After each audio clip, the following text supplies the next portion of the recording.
Assalamualaikum warahmatullahi wabarakatuh. Selamat pagi buat pemirsa dimanapun berada. Sehat selalu. Di sini saya akan coba untuk berbagi pengalaman tentang masalah aki kering. Oke, simak terus, semoga bermanfaat. Jangan lupa tekan like dan subscribe.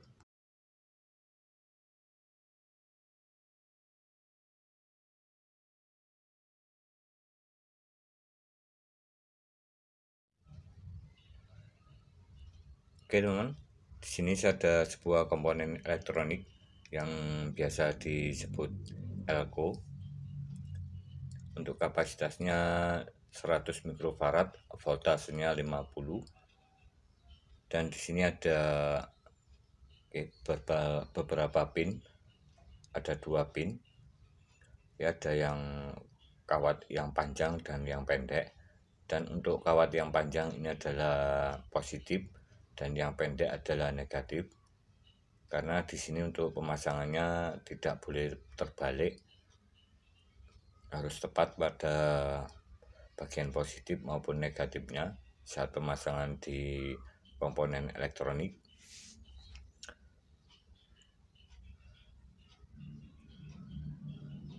Dan di sini untuk fungsi dari elko ini adalah untuk menyimpan arus sementara dengan maksimal tegangan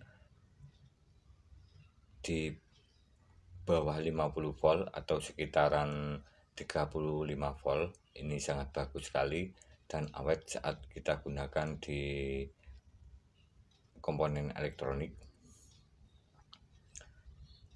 Dan untuk bentuk fisiknya, ini semakin besar nilai kapasitasnya, semakin besar ukuran dari elko ini. Di sini saya akan membandingkan dari sebuah kapasitor dengan sama-sama 50 volt. Dan untuk sebelah kanannya adalah 3300 mikrofarad, dimana untuk nilai kapasitas atau penyimpanannya lebih besar. Oke. Dan di sini saya akan coba mengetes alat ini bagaimana fungsinya.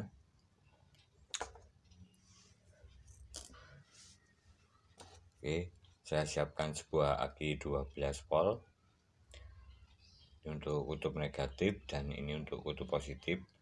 Oke, tidak boleh terbalik. Kalau terbalik ini bisa menyebabkan kerusakan atau melentung atau ledakan pada kapasitornya. Oke, ini kutub negatif aki dan di sini kutub positif aki. Saya akan coba.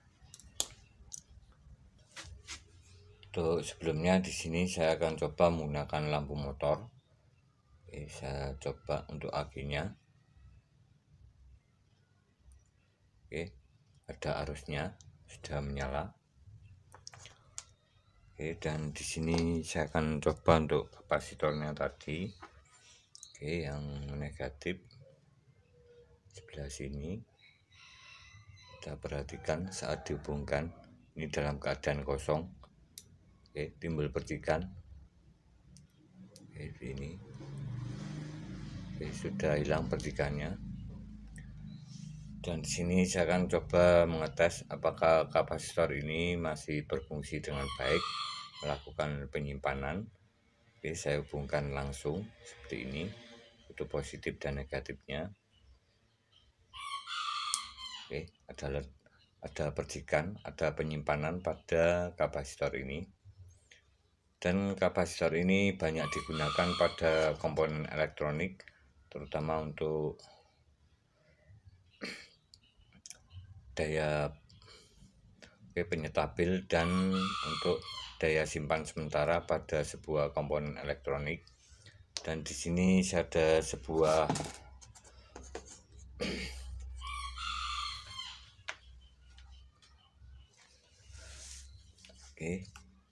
ini komponen elektronik yang banyak di pasaran, yaitu baterai desulfator.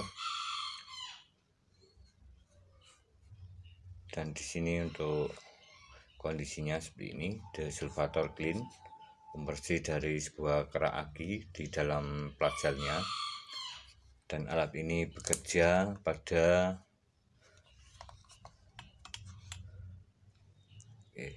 voltase 12 sampai 48 volt. Bekerja pada arus yang sangat kecil sekali, 0,02 ampere atau 20 mA saat alat ini bekerja. Dan menghasilkan voltase 60 sampai 100 volt. Ini untuk frekuensinya 10 kHz. Saya akan coba pasang alat ini pada sebuah aki. Ini.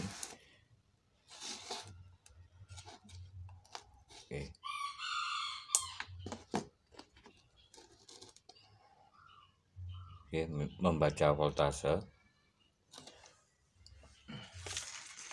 Untuk selanjutnya di sini saya siapkan volt digital. Saya akan melihat dari arus yang mengalir pada disulvator ini. Saya pasang seperti ini. Saya melihat dari arus yang mengalir pada disulvator saat disulvator ini dihidupkan atau disulvatornya aktif seperti ini. Saya pasang dulu.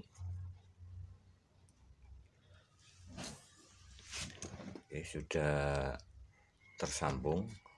Untuk voltase akinya 12,8. Langsung ke 12 volt, J12 sesuai dengan voltase aki. Sudah bekerja alatnya.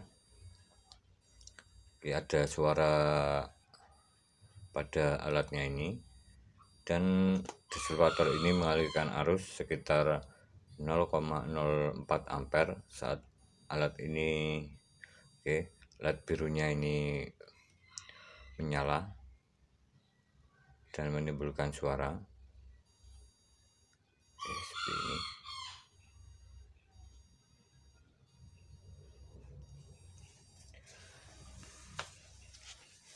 Dan di sini ada sebuah book manual dari disulvator ini. Untuk bagiannya seperti ini. For lead acid battery recovery atau perbaikan sebuah aki. Untuk aki yang mengalami pengedropan atau aki yang soak, ini bisa dilakukan cara ini. Di sini ada beberapa gambar. Ini adalah gambar sel aki yang banyak sulfur atau kotoran di plat selnya yang menyebabkan arusnya sulit masuk, atau saat dicas itu voltasenya tidak bisa naik dan tidak menyimpan arus listrik. Ini keadaan pertama, dan ini untuk keadaan 50% saat dipasang disulvator. Untuk keraknya ini sudah mulai meluntur, dan di sini yang terakhir ini adalah melunturkan sulfur atau kerak pada aki sehingga arusnya itu bisa masuk lagi, disimpan oleh sel akinya. Seperti ini untuk keadaan setelah dilakukan perbaikan. Nah, ada beberapa keterangan di sini untuk kekuatan baterai dan memperpanjang umur baterai. Pengecasan baterai charge faster atau pengecasan pertama, karena alat ini bisa dipasang saat sambil dilakukan pengecasan. Di sini long discharge. Jadi di sini untuk alatnya ini dipasang pada sebuah aki, tidak bisa atau tidak merusak dari akinya karena arus yang dihasilkan ini sangat kecil sekali, membebani dari akinya itu sendiri saat alat ini dipasang disulvatornya. Ini ada beberapa keterangan lagi seperti ini. Ini otomatis 12 sampai 48 volt. Ini biasa digunakan. Bisa digunakan untuk aki motor, aki 24 volt miliknya truk atau kendaraan berat. Kemudian yang 36 sama 48 ini biasanya punyanya motor listrik. Motor listrik ini juga bisa. Dan di sini untuk getaran atau suara dari alat ini menimbulkan getaran elektrik, dimana di sini ada keterangan soft atau peak pulser. Jadi getaran yang lunak atau menghasilkan gelombang elektromagnetik yang bagus. Di sini untuk AutoCAD 40 charge. Untuk aki 12 volt ini, alat ini tidak bekerja di bawah 11 volt. Ini aman untuk sebuah aki 12 volt. Dan di sini ada beberapa bagian. Ini dipasang pada aki motor. Untuk pemasangannya seperti ini, positif, yang hitam ke negatif. Dan ada di sini ada volt display, kemudian pulsing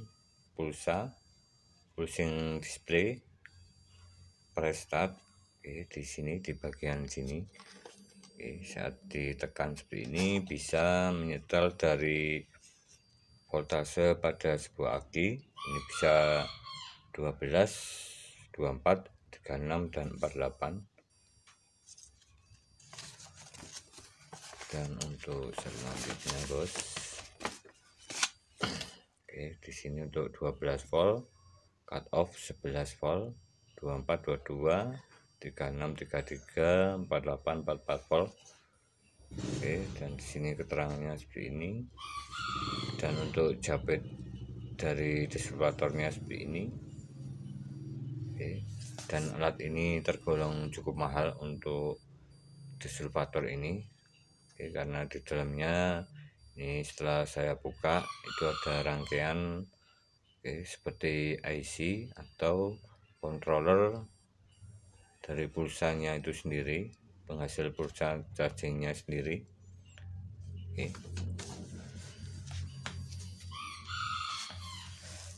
Dan di sini kita bisa menggunakan alat ini tergolong mahal. Dan ada alternatif lain yang bisa fungsinya sama dengan distributor ini. Cara kerjanya sama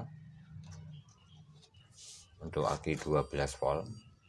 Jadi di sini ada sebuah PCB dari rangkaian elektronik yang sudah saya buat. Ini sama dengan distributor seperti ini. Dan di sini ada beberapa komponen atau rangkaiannya. Dan ada bagian-bagian yang ada pada PCB ini. Ada elko-nya di bagian sini. Pemasangannya sama, tidak boleh terbalik untuk jalur positif dan negatifnya. Sebentar. Seperti ini.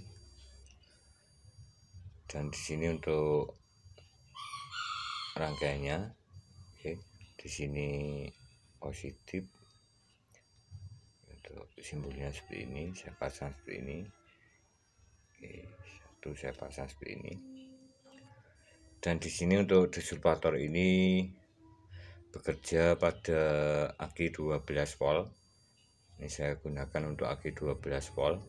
Dimana untuk bagian pertama ini adalah kutub positif, kemudian masuk ke transistor, simbol transistor BC558, bagian emitor basis ke LED, kemudian dari LED ke resistor 1K di bagian sini. Oke, dan di sini di kolektornya ini langsung ke resistor 100 ohm. Oke, dan di bagian utama sini adalah sebuah IC 555 atau IC waktu. Ini IC 555.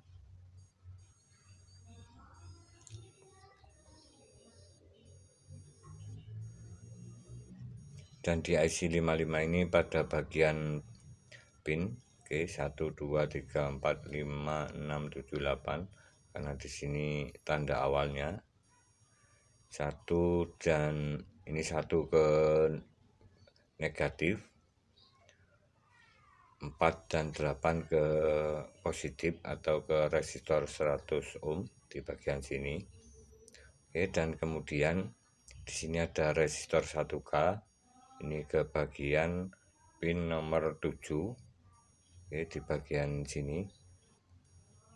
Dan kemudian pin nomor 7 disalurkan atau terhubung ke 270K, kemudian ke 27K dan diode 1N4148. Oke, ini terhubung bagian untuk selanjutnya. Oke, di sini terhubung ke pin 7 dan di bagian sini terhubung pin ke 2 dan 6. Oke. Dan di bagian selanjutnya, di bagian ujung dari 4148 ini terhubung ke milar. Di milarnya sini saya menggunakan 4,7 nano. Oke, 4,7 nano. Ini bisa juga menggunakan 10 nanofarad. Ini terhubung ke pin nomor 2 dan 6. Oke, 2 dan 6. Dan di bagian sini yang terakhir yang kanan ini untuk pinnya, yang milar ini ke negatif. Oke, ini. Dan di bagian sini, di bagian pin nomor 3 ini terhubung ke basis dari PC 558, kemudian bagian kiri dari 4148. Oke, dan untuk selanjutnya di sini emitor ke bagian strip hitam dari 4148. Dan di sini bagian kolektor. Oke, bagian kolektor dari transistornya ini ke negatif. Oke, kemudian di bagian sini, oke, bagian emitor transistornya ini terhubung jadi satu dengan 4148, dan kemudian ditambah sebuah resistor 15K terhubung ke negatif. Oke, negatif dari rangkaian ini. Dan kemudian untuk emitornya ini diteruskan ke bagian, di sini ada MOSFET atau FET IRF Z44N, ke bagian gate di sini. Seperti itu untuk cara kerja dari sebuah distributor penghasil pulsa atau penghasil pulsing denyut dari sebuah rangkaian elektronik yang menghasilkan getaran. Oke, dan di sini untuk kumparannya saya menggunakan kumparan donat. Oke, seperti cincin. Pin 1 terhubung ke positif, kemudian lilitan kawat 2 lapis, kemudian pin 2 terhubung ke diode FR602. Oke, kemudian diteruskan lagi ke bagian positif dari akinya sini, jalur aki. karena saat ini bekerja. Di sini ada getaran switching atau on off yang sangat cepat sekali pada IRF-nya ini, sehingga terjadi getaran pada kumparannya ini menghasilkan induksi atau kenaikan voltase yang kemudian dikembalikan lagi ke positif aki oleh diode ini FR602. Dan di bagian pin yang kedua ini, yang satu ke diode sini, yang satu ke kapasitor milar 100 nano, kemudian ke ground. Itu untuk rangkaiannya. Dan di sini untuk IC yang kedua sama-sama menggunakan IC 555. Di sini untuk bagiannya, di sini resistor 330 ohm, kemudian melewati VR atau variabel resistor yang bisa di setel menggunakan 103 atau 10K di sini. Ini terhubung. Ini pertama ke bagian positif dari resistor 100 ohm ini. Ini terhubung ke sini, kemudian melewati pada bagian pin sebelah kiri. Dan kemudian pin tengahnya ini ke pin nomor 7 dari IC 55 di sebelah sini. Dan kemudian di pin nomor 7 ini diteruskan ke resistor 330 ohm, kemudian diteruskan lagi di sini resistornya ini terhubung ke VR. Dari VR, karena ini dapat setel dari nilai ohmnya di bagian sini, langsung terhubung ke positif elko 100 mikrofarad. Ini terhubung ke pin nomor 2 dan 6. 2 dan 6. Untuk elkonya 100 mikrofarad. Dan di elko ini yang bagian kanan ini terhubung ke negatif dari rangkaian ini. Teman-teman, dan untuk selanjutnya di sini untuk pin 3.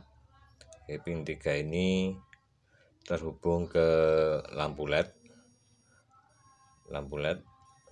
Dan lampu LED ini ada resistor 1K terhubung ke negatif, dan di lampu LED ini juga ditambahkan sebuah jalur keluaran lagi.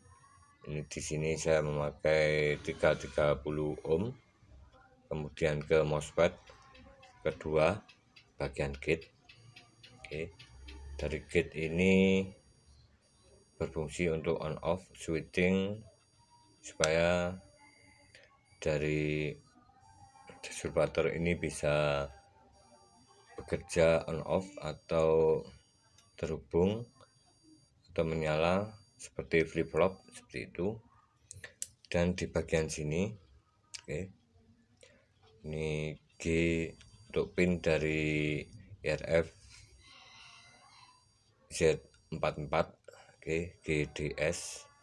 Untuk G ini adalah terhubung ke jalur nomor pin dari kumparan nomor 2, seperti ini.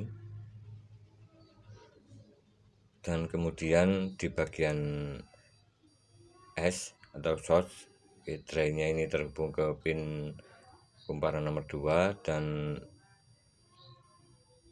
S nya ini, source nya ini terhubung ke jalur D nomor dari MOSFET kedua. Jadi di sini terhubung ke sini, ini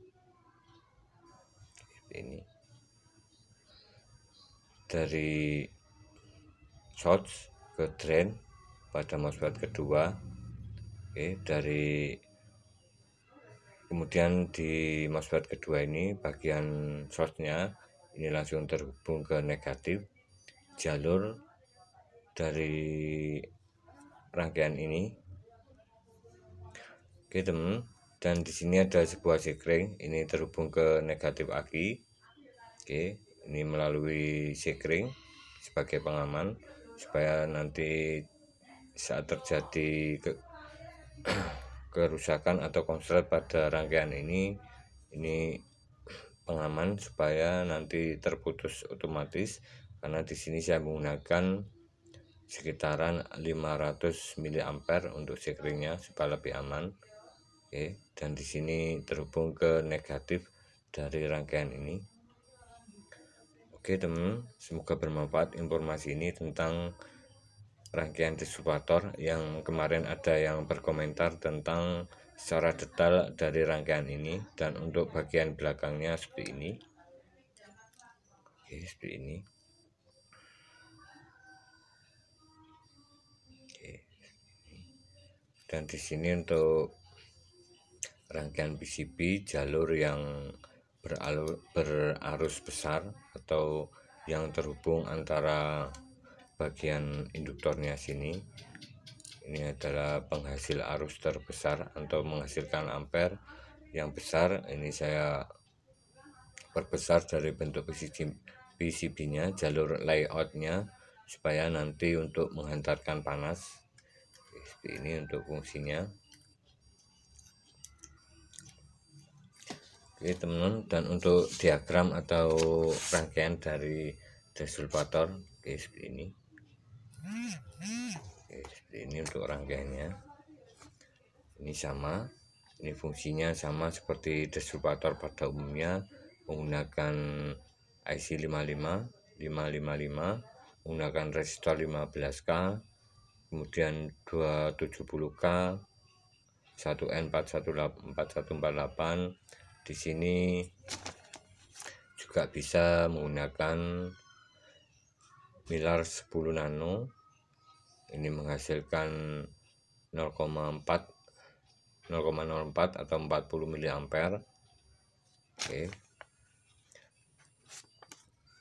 Oke, ini. Dan di sini untuk pin dari transistor BC558, JBE, kolektor basis emitor, dan IRF Z44. Ini adalah pinnya seperti ini, GDS, gate, drain, dan source seperti ini. Oke teman-teman, dan untuk melihat dari rangkaian ini, di sini saya ada sebuah rangkaian PCB yang sudah jadi.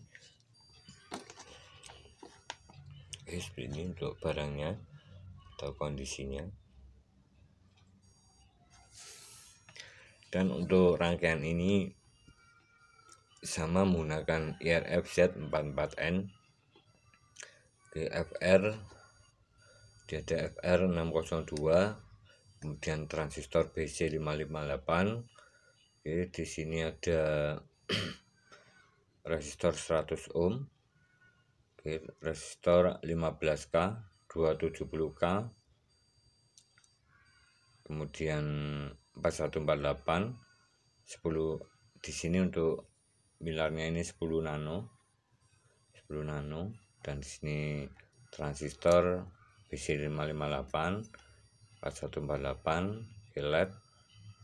Oke, di sini resistor LED 1K, kemudian ini resistor ke bagian negatif dari jalur yang tadi, yang ke 4148, ini 15K, kemudian diteruskan ke gate bagian kiri dari MOSFET yang pertama ini.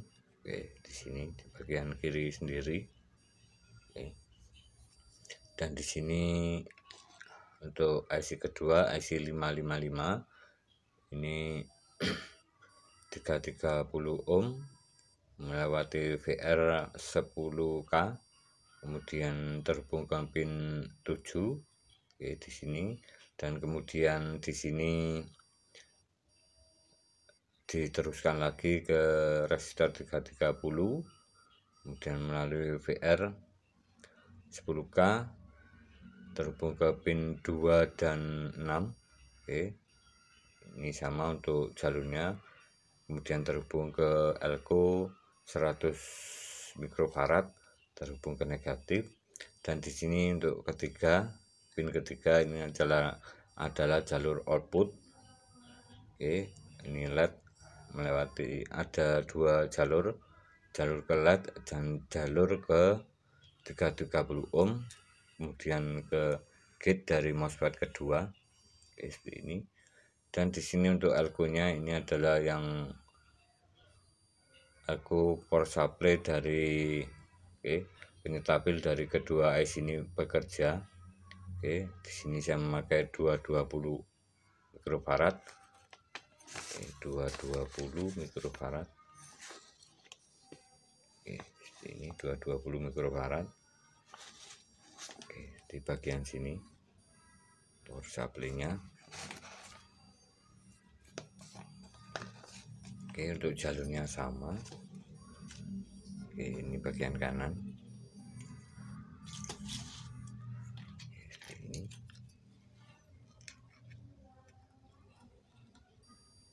Oke, sama.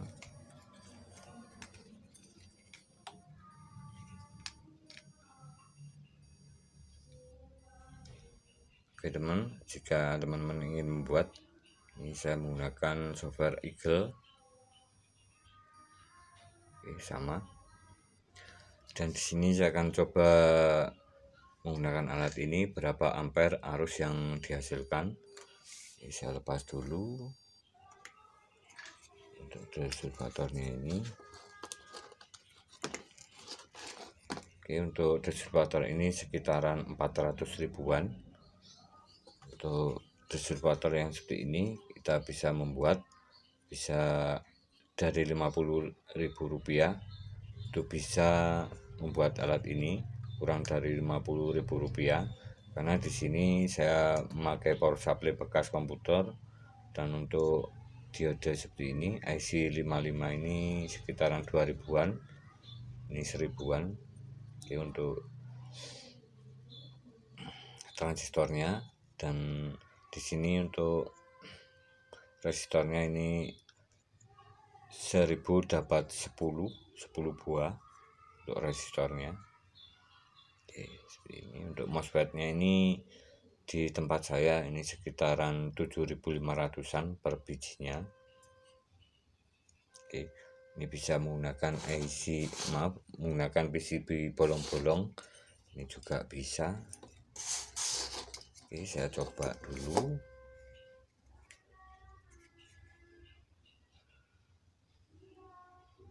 Ini saya tes berapakah arus yang bekerja. Oke, saat saya pasang seperti ini menimbulkan percikan. Saya dekatkan dulu. Oke, seperti ini menimbulkan percikan. Percikan kecil.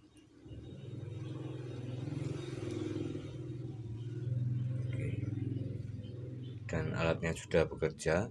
Dan di sini untuk arus yang dihasilkan sama, hampir mirip sama, 50 miliampere saat alat ini bekerja. Oke, ini sama-sama menghasilkan getaran.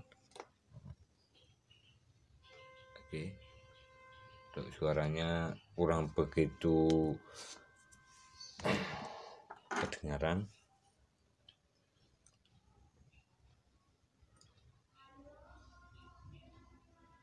Oke, ini teman. Dan di sini saya akan coba menyetel dari LED ini yang menyala. Oke, saya setel dulu di VR-nya.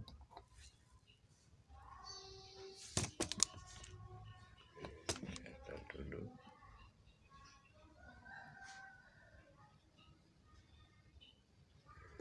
Sebelah sini, bos.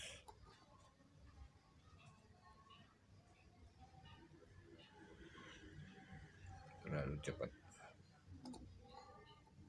Terlalu cepat. Sudah pas.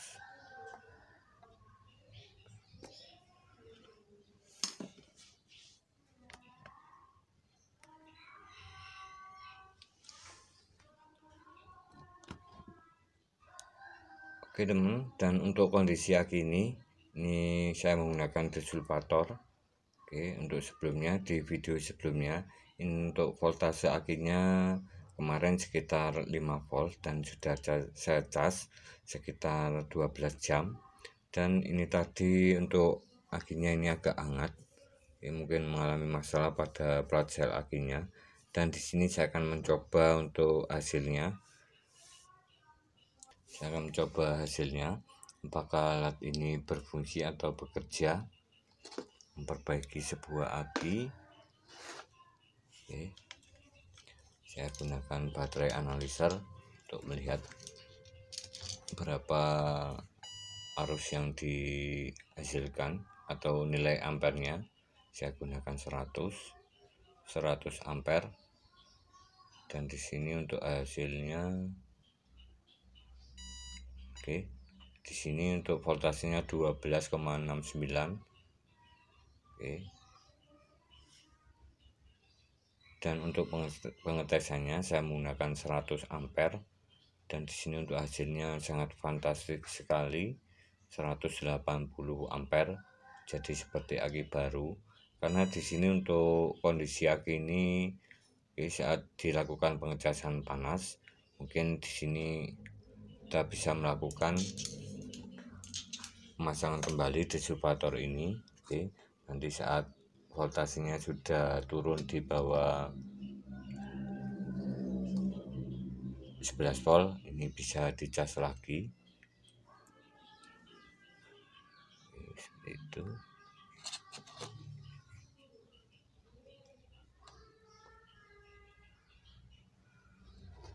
Oke, terima kasih teman-teman, semoga bermanfaat.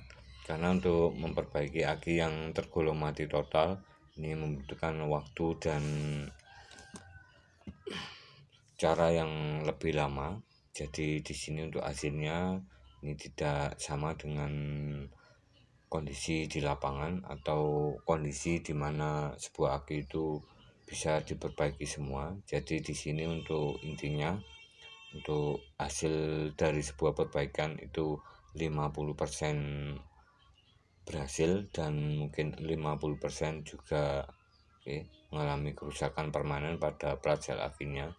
Tapi di sini kita bisa melihat dari hasil sebuah perbaikan aki yang memuaskan atau hasilnya itu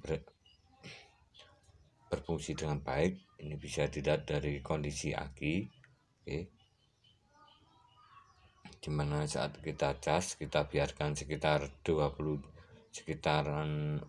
2 jam, ini voltasenya tidak ngedrop, dan kemudian saat dicas tidak panas, tidak suhu aki tidak naik. Ini berarti kondisi aki masih normal. Dan jika suatu saat jika kita cas ini voltasenya tidak bisa naik atau tidak masuk dari arus dari pengecasannya, atau voltase pengisiannya itu tidak bisa bertambah, ini bisa pakai desulfator sambil dipasang sambil dicas. Ini juga bisa berfungsi untuk menaikkan atau memperbaiki aki yang mati total. Oke, terima kasih. Salam otomotif. Jika ada salah kekurangan mohon ditulis di kolom komentar. Salam sukses.